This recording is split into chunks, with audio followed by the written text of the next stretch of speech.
किसी जमाने में एक चोर था। वो एक बादशाह के महल में चोरी करने के इरादे से गया। रात का वक्त था और महल के एक कमरे से बादशाह और उसकी बीवी की गुफ्तगू की आवाज आ रही थी।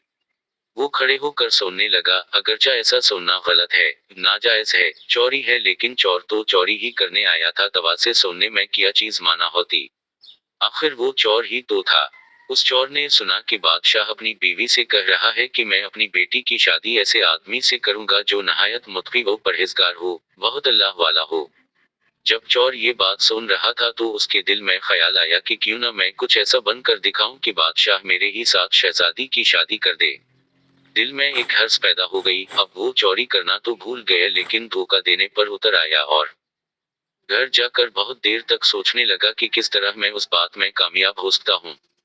फिर एक तदबीर उसकी समझ में आई कि बादशाह के महल के करीब एक मस्जिद है, उसमें जाकर बुजुर्गाना लिबास पहनकर और उनकी वज़ाफ़त अख्तियार करके वहां दिन रात इबादत में मशगूल होकर बैठ जाऊं तो शायद ये बात बादशाह तक जरूर पहुंचेगी कि कोई आदमी यहाँ ऐसा मुत्की परहेजगार है जो दिन रात अल्लाह की इबादत में मसरूफ है। तो हो सकता है कि बादशाह की निगाह मेरे ऊपर पड़ जाए और मैं शहजादी से शादी के लिए चुन लिया जाऊं।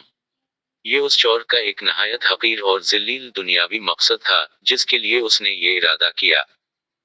फिर उसने अपने प्रोग्राम के मुताबिक बुजुर्गाना लिबास व पोशाक वज़ाफ़त अख्तियार करके उस मस्जिद में जाकर नमाजों पर नमाजें, जिक्र व तलावत, मुराक़बा सब शुरू कर लिया। दिन गुजरते रहे और लोगों में शहरत होती गई कि कोई अल्लाह ले बहुत बड़े वली यहाँ आ गए हैं जो दिन रात इबादत करते हैं। यहाँ तक कि ये बात बादशाह तक पहुँच गई कि यहाँ कोई अल्लाह वाले आकर बैठे हैं, जवान, ज़हद इबादत में लाजवाब, तक़वा व तहारत में बेनज़ीर। जब बादशाह को ये बात मालूम हुई तो उन्होंने अपने इरादे के मुताबिक गौर व फिक्र शुरू कर दिया कि शहजादी के मुतालिक जो सोचा था उसके लिए इसी का इंतखाब क्यों न कर लिया जाए।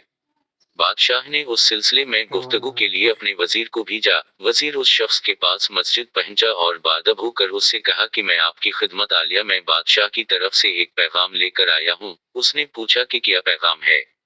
वजीर ने बताया कि बादशाह ने कई साल पहले ये फैसला कर लिया था कि वो अपनी बेटी का निकाह एक ऐसे शख्स से करेंगे जो बड़ा मुत्की व परहेजगार हो, अल्लाह वाला हो, और वो उसकी तलाश में थे। उन जो नजर गई तो नजर इंतखाब आप पर आकर रख गई है, लिहाजा बादशाह ने मुझे भेजा है कि उस सिलसिले में आपसे गुफ्तगू करूं। ये शख्स जो दरअसल इसी तमन्ना व आरज़ू में यहाँ आकर बैठा था बहुत देर तक वजीर की गुफ्तगू सुनता रहा। उसके बाद उसकी आंखों से आंसू जारी हो गए। वजीर ने पूछा कि क्या बात है। तो कहने लगा कि आज जो पैगाम लेकर आप आए हैं ये पैगाम मुझे मंजूर नहीं है। वजीर ने कहा कि क्यों मंजूर नहीं।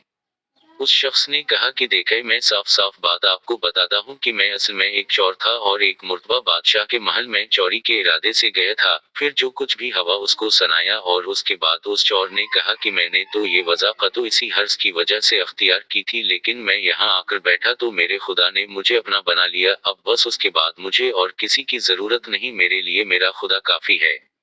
बेशक जब इबादत इबादत हवज जाए, नमाज नमाज हवज जाए, जिक्र जिक्र हवज जाए और हमारी दीगर इबादतें वाकई इबादतें हवज जाएं तो बेशक ये नमाजें और इबादतें इंसान को बुराइयों से रोकती हैं।